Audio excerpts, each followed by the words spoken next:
वाले हैं वो कुछ 2 वर्ड कह रहे हैं कि सी पैक के बारे में कह रहे हैं कि सी पैक के बारे में भी क्या हो रहा है, वो बहुत दफा पूछा उन्होंने sir. Anything about CPEC updates या क्या हो रहा है या कुछ हो रहा है या नहीं, उसके बारे में अगर कुछ कह दें तो सर, उसके बाद बजट और फिर हमारा प्रोग्राम खत्म सर।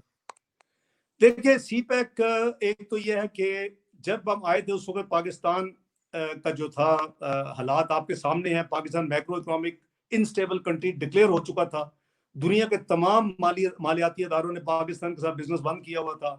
उसके साथ ये एक प्रेडिक्शन थी कि पाकिस्तान डिफॉल्ट करेगा विद इन फ्यू मंथ्स, और हम उस पॉइंट पे पहुंचे बाई दी वे। मैं आज अंदर की बात बता रहा हूँ कि हम जनवरी फरवरी में पाकिस्तान स्टेट बैंक में सिर्फ $3.25 अरब थे।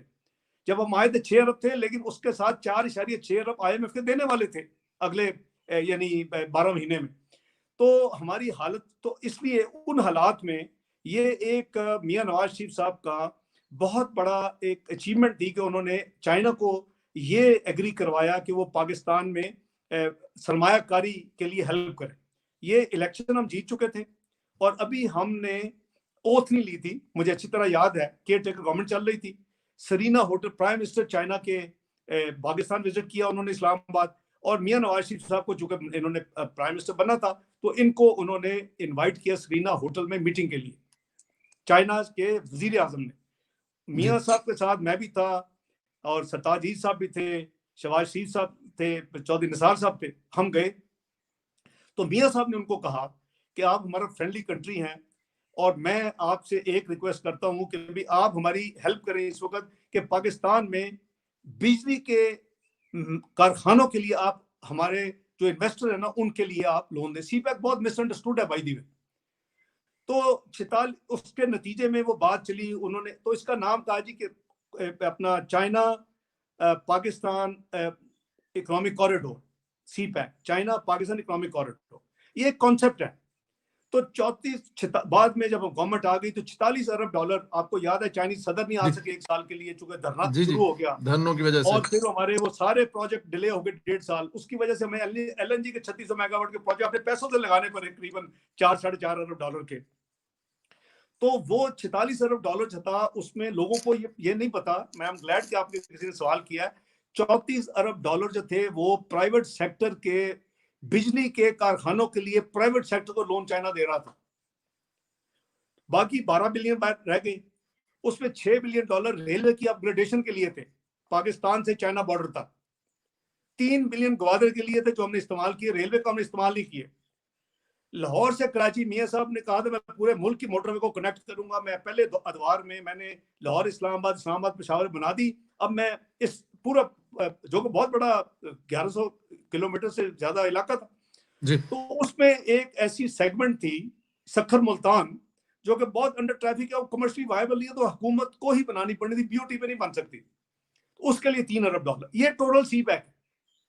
34 अरब प्राइवेट सेक्टर, 6 अरब रेलवे इस्तेमाल नहीं हुआ, 3 अरब ग्वादर के लिए वो हुआ, ग्वादर पोर्ट, ग्वादर जो बाकी मंसूबे हैं ग्वादर के इर्द गिर्द, वो $3 अरब, और मोटरवे के ऊपर एक सेगमेंट $3 अरब। ये सिर्फ 2.9 बिलियन टू बी प्रिसाइज, करीबन कह 6 अरब। अब इसी हुकूमत के मैं क्या कहूँ जी, इन्होंने क्या क्या पाकिस्तान की खिदमत की है।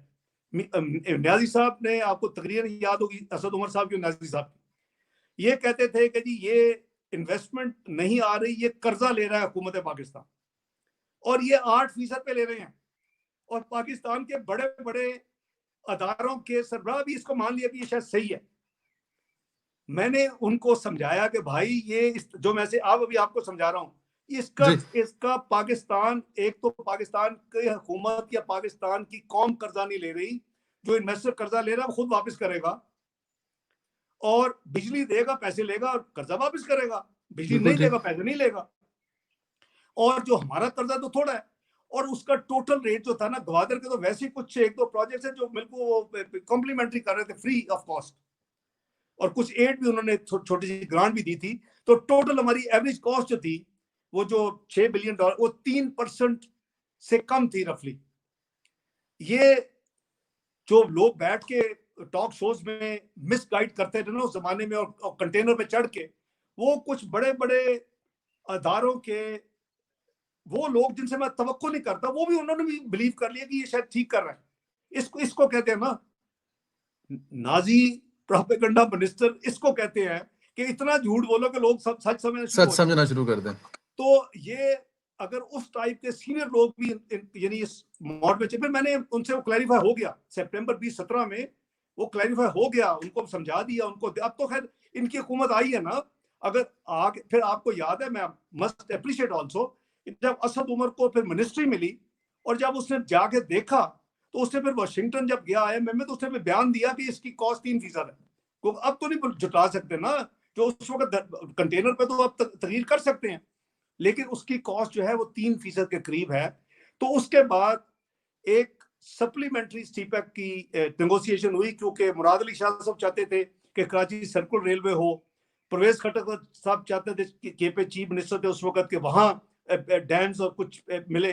तो $10 मिलियन का AJK के लिए तो वो एक और पैकेज हुआ था, लेकिन उसमें करीबन अमल दरामद नहीं हुआ। ये वो जो उन्होंने डिस्पर्समेंट कर दी। अच्छा, अब व्हाट इज सीपैक? सीपैक ये इसका नाम नहीं था, मियां नवाज शरीफ का प्लान कुछ और था। भाई हमारी सेकंड स्ट्रेटेजिक पोर्ट बन गई ग्वादर, ये हम 1999 में बनाना चाहते थे। आपको कहेगा जी आप डॉक्टर साहब आज आप हमें 21 साल पुरानी बात कर रहे हैं। मैं आपको कहूंगा भी आप जाए ना मिनिस्ट्री ऑफ फाइनेंस की वेबसाइट पे और मेरी बजट की तकरीर पढ़ें आप, जून 1999 की मैंने क्या कहा था PMLN मियां नवाज शरीफ के बिहाफ पे, हम ग्वादर की पोर्ट बनाने जा रहे हैं। जान जमाली चीफ मिनिस्टर थे, it was all plan, finance ready था। अगर वो उस वक्त कू ना होता, ये पाकिस्तान मुस्लिम लीग नून अगले 2 साल में ग्वादर पोर्ट बना लेती। क्यों जरूरी है कि वो हमारा एक स्ट्रेटेजिक सेकंड पोर्ट है, वो एक नेचुरल शिप एंकर कर सकते हैं 100,000 मेट्रिक टन के। बलोचिस्तान एक वास्ट हमारा आधा मुल्क है हिस्सा जो रकबे के लिहाज से, तो वहां तो प्रॉस्पेरिटी आनी थी। ये तो 21 साल बाद मंसूबा अनफॉर्चुनेटली ये हो गया। 1999 से अगर 20-13 लगाएं तो करीबन 14 साल बाद फिर दोबारा शुरू। तो हम तो लेकिन क्या था कि ये जो ग्वादर से जो चाइना का वेस्टर्न साइड है, जिनको उनको सी नहीं है, तो ये एक इकोनॉमिक एक्टिविटी होनी थी। इसके ऊपर हमने एक्सपोर्ट के प्रोसेसिंग एक्सपोर्ट जोन्स बनाने थे। चाइना के साथ जो लेबर इंटेंसिव इंडस्ट्री है, वहां लेबर महंगी हो चुकी है, वो पाकिस्तान में शिफ्ट करनी थी, हमारे एक्सपोर्ट्स बढ़नी थी। वो सारा ख्वाब तो असल सीपैक तो डूब गया है। ये सिर्फ बिजली के कारखाने का नाम सीपैक नहीं है, ये गेम चेंजर जो थी वो गेम चेंजर थी।